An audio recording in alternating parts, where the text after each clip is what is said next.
a new quarter on our gateway to communications, and our theme is Geopolitical Musings for Global Leaders.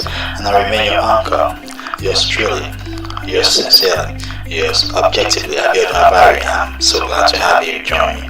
Welcome, everyone. As it promises to be an impactful and transformational ride as we journey through the world of geopolitics this quarter.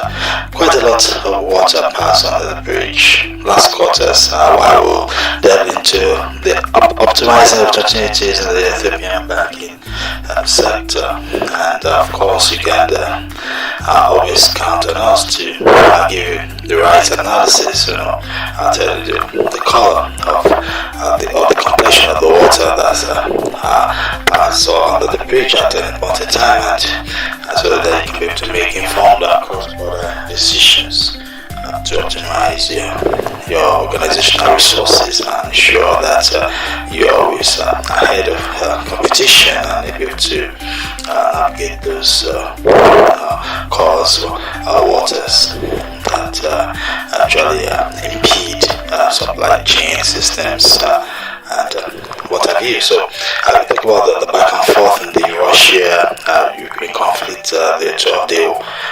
Israel-Iran war, the United States escalation to the escalate, and the ensuing ceasefire, and of course the Congo DR Rwanda peace deal is something of note too. At the BRICS summit in Brazil, the President Xi's absence, even though Putin was absent, but he joined via video link, and his own absence was somewhat understandable since there's still this existing warrant for his arrest issued by the International Criminal Court, and of course Brazil, like South Africa, is a signatory to the ICC. So I think playing safe, and talking of Donald Trump's sharing the spotlight with Chelsea Football Club of England, Club World Cup's winning team over the weekend too. So, and of course that's showing that the nation's chief executive is right behind the football projects of FIFA coming up, the 2026 World Cup, to be co-hosted by Mexico, Canada, and the United States, and of course talking about the 2028 Los Angeles Summer Olympics, so coming up, and Donald Trump wants to be front and center of these events, and that will actually and that should boost revenues, that should boost the numbers for the events, and it should be a win-win for investors and sports sponsors. Okay, talking of the Russia-Ukraine conflict, okay, you look at the dynamics, and we'll look at why the war seems unstoppable. I mean, seems stubborn. Stopping like what we have in the Middle East, where we have a ceasefire. Okay, and factors like the disposition of France, Germany, and the United Kingdom. Okay, are they really deploying resources to achieve peace in Russia and Ukraine? Alright, and they also look at Russia still having funding, okay, selling its oil, getting funding, and having that military advantage, so that incentive to continue to war. Alright.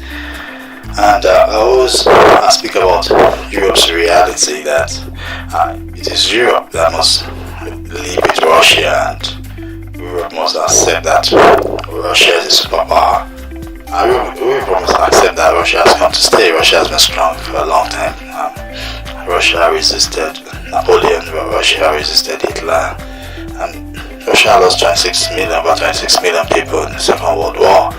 I mean, so their experiences as a people are so that they can band it together when faced with adversity, and they are not a nation to be just glossed over. So Europe must come to this reality and learn to live with Russia peacefully. That's what I believe. And talking about Russia's military extreme right when it comes to the Arctic Circle. Russia is a superpower, and you see Donald Trump trying to get Greenland in order to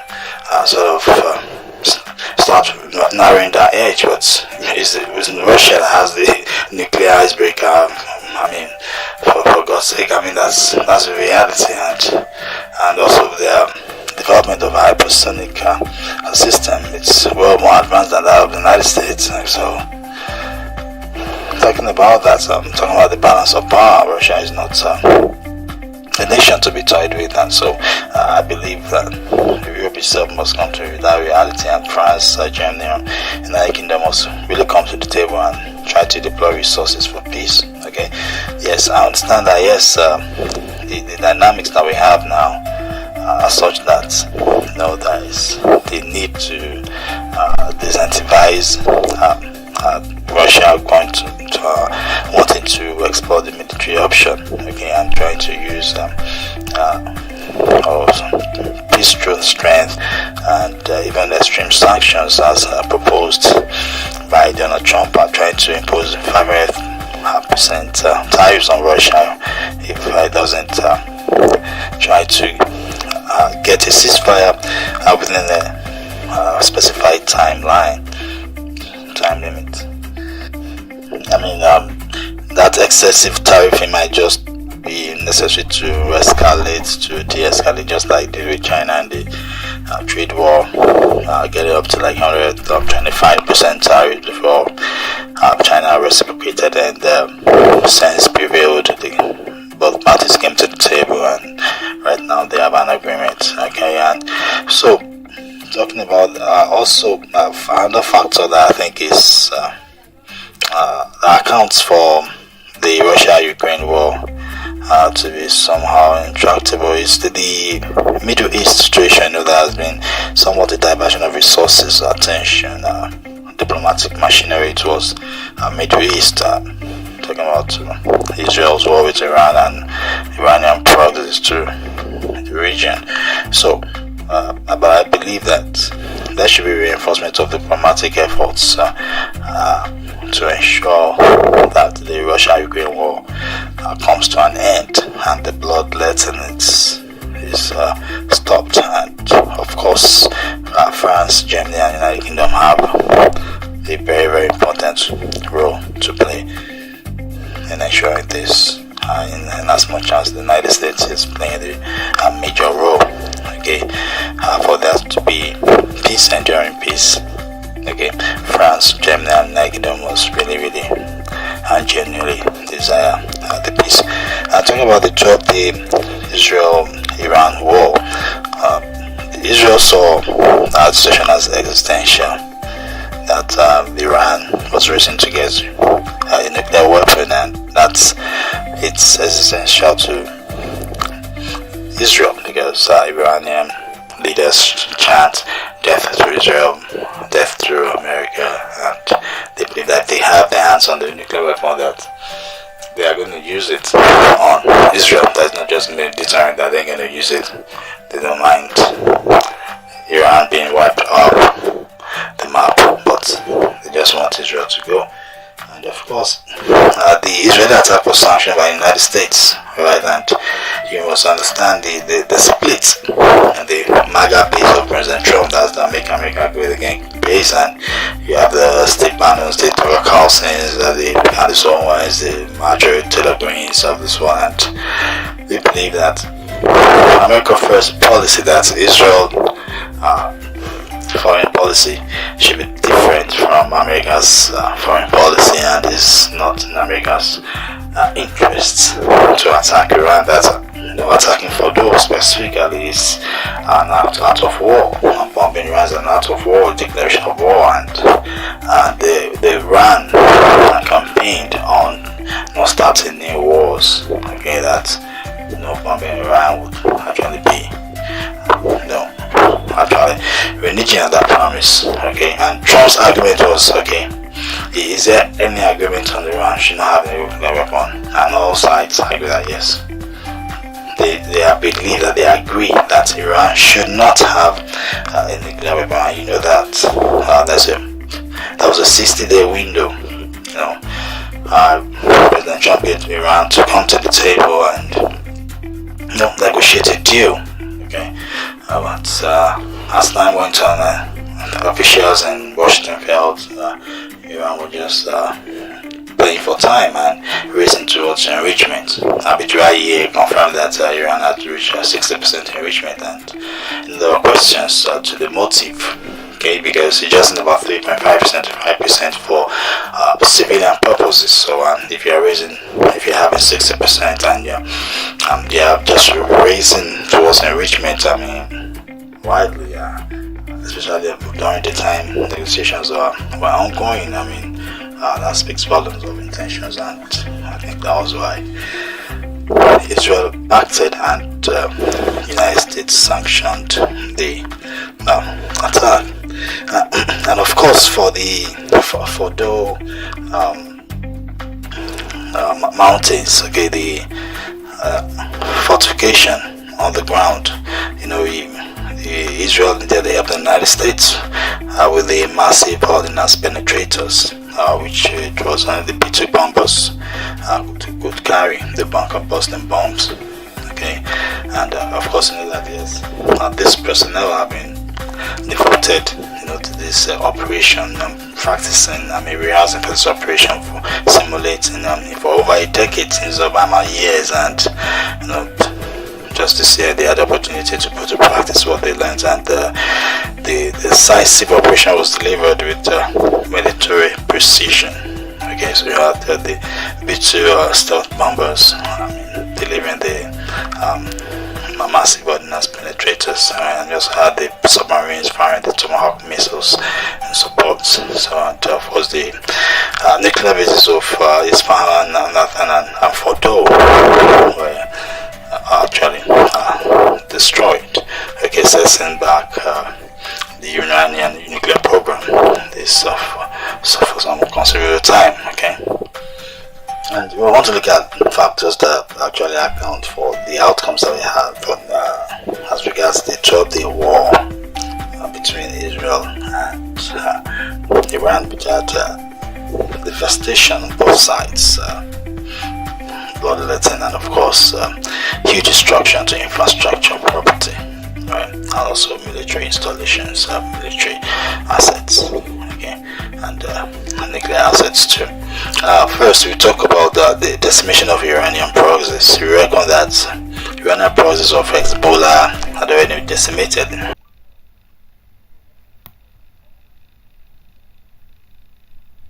To join NATO and was said no, and he was refused.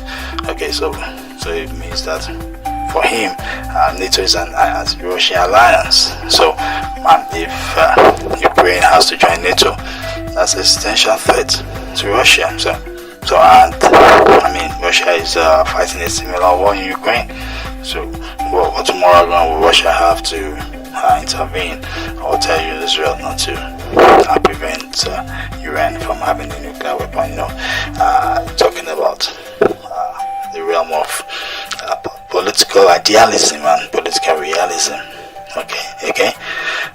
Because it's in the realm of political idealism, talking about sovereignty, that no one nation has the right to invade another, but there's political realism. Alright, if the United States decides to invade Nigeria today, what is going to play out? Alright, what will happen? What else will play out? Which countries will come to our aid on our behalf? The worst case scenario is that the United States Security Council will be convened, okay, and there'll be condemnations, and there'll be pressure, there'll be sanctions, and so on, and the United States will try to justify its position, and okay, so if we don't have the might, Nigeria doesn't have the might militarily to resist an invasion, it will only depend on, constitutional democracy in the United States, and hope and pray that a tyrant doesn't, come up there and just goes power crazy and does something crazy in future. So there's that realm of political realism, okay, and there's political idealism. Alright, so Russia has invaded Ukraine, and no country has attacked Russia because I invaded Ukraine. Worst case scenario, they've supported Ukraine to defend itself. Alright, and try to sanction Russia.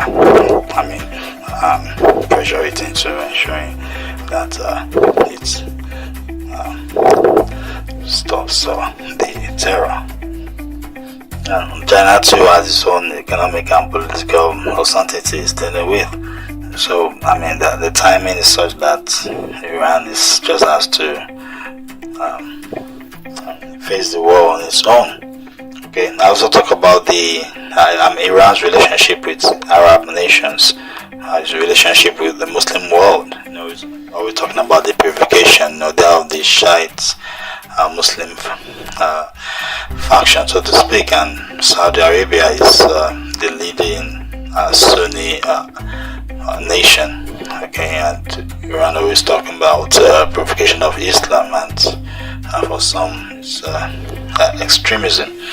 Alright, and we know there are the people here in Nigeria, though they have been sort of banned, and they usually insist on going on procession every year. And although I don't like how security agents massacre them, I don't like it, because Nigerian citizens are human beings, and human beings should be treated with dignity. I mean, human lives should be precious and should not be wasted and unnecessarily. Should not shed precious blood unnecessarily. So I don't like that. But if government says you are bad, try and change the law. If you can't change the law, you need to obey the law. I don't believe in extremism. I don't believe them confronting security agents, and I believe that Iran funding them is a bad influence, and so I don't like that at all, right?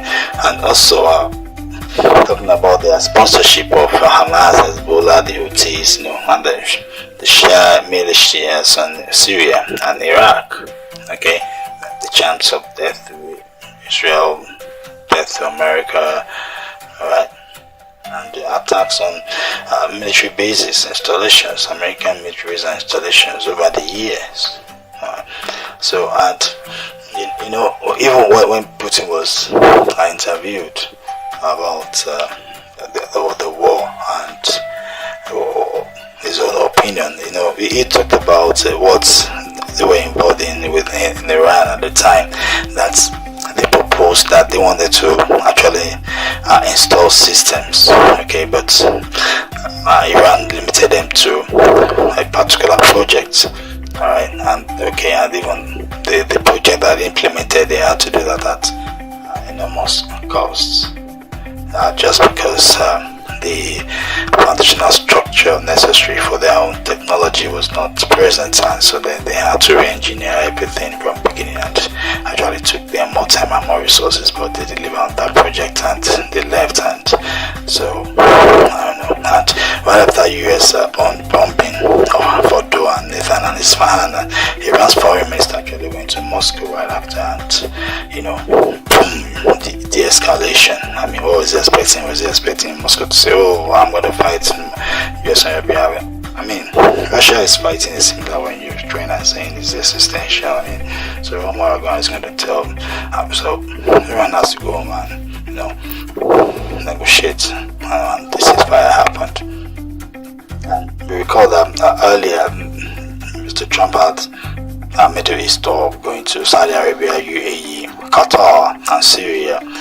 Okay, and even he was requested to lift the sanctions on Syria by the Arab leaders, and he obliged them, and even made the converts, the converted Syrian leader. He was from Al Qaeda, from a terrorist, and so he's actually being refurbished as now a reformed leader to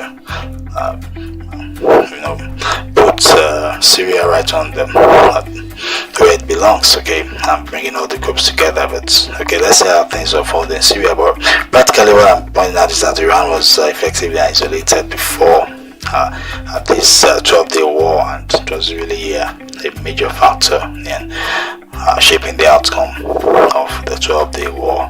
Okay, and so quickly we talk about the Congo DR Rwanda peace deal, because it's a work on development, especially on the African continent, and having peace in that that area.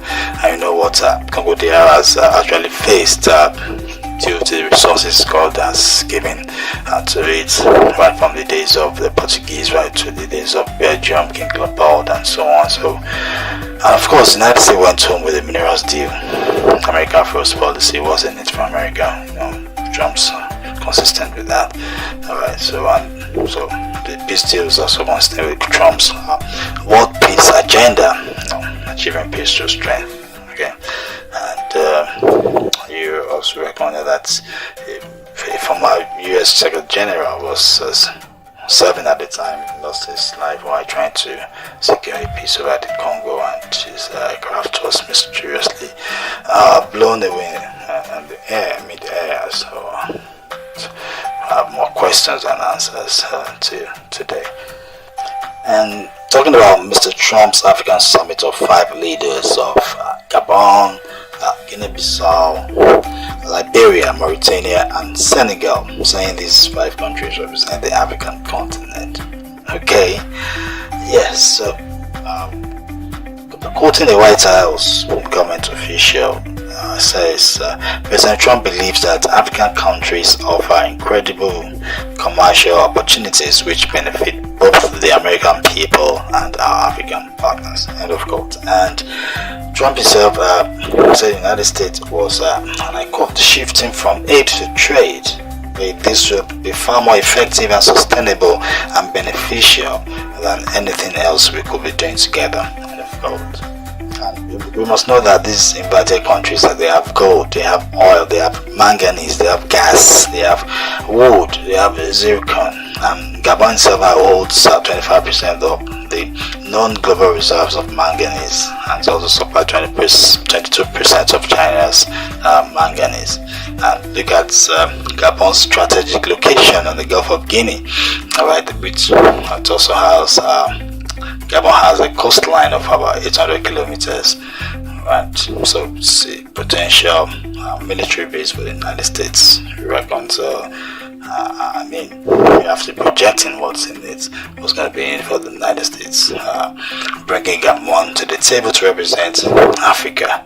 And Liberia itself has talked about accepting third nation deportees from other nations, accepting them from the United States. Okay, recall that Nigerian president talked about not wanting to accept such, and maybe saying that, or maybe that was the reason why there's a reversal of a change in visa policy now, having non-migrant visa limited to single entry 3 months for Nigerians. And let's touch on the 17th APEC Summit 2025, Rio de Janeiro, Brazil, 6th and 7th of July. Okay, and Trump's tariff hammer on the BRICS countries is not surprising. We talked about 2 quarters ago, and I said that while Biden actually watched, with BRICS getting stronger and stronger and working towards the dollarization, alright, because I hoping that the weaponization of the dollar by the Biden administration then was very, very wrong. That could be counterproductive, that to encourage countries to move towards the dollarization policy. Okay, that will work on the dollar and weaken the state's economy, as it were. And I felt that when Trump comes on board, that he will actually reverse that policy, and that's exactly what he's doing. Okay, and also doing it while waving the carrots, also waving the big stick. Okay, on BRICS countries. Alright, and you know that Mr. Trump is also bent on isolating China and always courting Russia as a bit of a bride, trying to drive that wedge and ensuring that Russia and China are not together militarily. Okay, because I find that might be an essential threat to the United States. So, and I said that countries like Nigeria will want to play both sides, and the countries in Nigeria want to move up towards digitalization, want to trade in local currency, or also want to implement BRICS policies and try to undermine the dominant West. That Mr. Trump is not going to sit idly by. That was my projection. I think that he's going to try and wield the big stick, and exactly that's what he's doing. Proposing tariffs on BRICS countries. Okay, and of course, look at the visa policy, the change visa policy for Nigeria. Okay, the reduction to a single entry 3 months visa, and so all this to ensure the dominant hegemony of the United States. And our significance, of course, is Mr. Xi's absence, Xi Jinping's absence, President Xi of China's absence. He was represented by his premier, Ali Krang, but even if I want to talk about Putin's absence, he's still joined by a video link, and I reckon that that's warrant for subsisting for his arrest by the International Criminal Court and Brazil, where the summit was held, his signatory, and just last South Africa, his signature. So, and for me, although I've heard commentators projecting different reasons for Xi's absence, trying to downplay the significance, but I believe that this is a centerpiece of this geopolitical platform, and is also the hallmark of China's geopolitical stature as a nation. And so for him not attending, I think is something that was beyond his control, and I believe it's because of the political uncertainty back home, because apart from the economic issues, emanating from the housing crisis, the bankruptcy of Evergrande, the housing giants, and the rumors of BYD, the electric vehicles giant too coming in, and so you have the slowing down, and you have failures in contracts, and dipping stock prices of housing stocks, and that most pensioners have invested in housing stocks, have been losing a lot of their investment. So you have slowing down, of the Chinese economy, factories closing, employment rising, and so on and so forth. So, with these economic issues now being compounded by domestic political uncertainty, so, and you have the CCP moving from the single strong man of Xi Jinping back to collegiate leadership, and you have Web Jiabao, Yonyetao, and Zhang Huxia, of course, charge of the military, and he has ensured military projects Xi's people in the PLA. So rather than Xi Jinping having sole power now, so you have one sharing power, so Xi Jinping's power is actually diluted. And of course, I believe that the factors accounted for this, especially the October 2022 20th CCP Congress, where changing towels, some were forcefully escorted out, and right after Xi was given an endorsement for the third term. So I don't think that was in interest, so I staged the comeback, so to speak. And of course, from our Premier League's death, mysterious death, some controversial death, with whistleblowers now coming out to say that President Xi is actually involved. I think it's really been a good introduction today. So let's draw the curtains at this juncture, and please do remember that at Amogate is ready to help and support your organizations to work optimally, creating frameworks and processes for optimization of resources and attainment of goals. You can contact us on Facebook, LinkedIn, Instagram at Amogate. You can also visit our website. Amogate, founded in 2008 Out of a desire to build transgenerational structures for organizations, institutions, and nations, we have worked with large businesses, international development organizations, and public sector ministries and agencies. Amugate, our uniqueness is that we do not just work for you, we work with you. For example, we do not leave you to the tax after facing talent that will help the new hire settle into robust leadership development programs. We are technical experts in advising and supporting institutions on strategy and leadership, artificial intelligence, strategic human resource management, public sector reform, finance, audit and tax, FAT, and strategic communications. We do all this and more out of a desire to transform nations through institutions and organizations. For further inquiries, email contact@thearmorgate.org or call +234 810 999 6866 +234 807 957 4151 and +161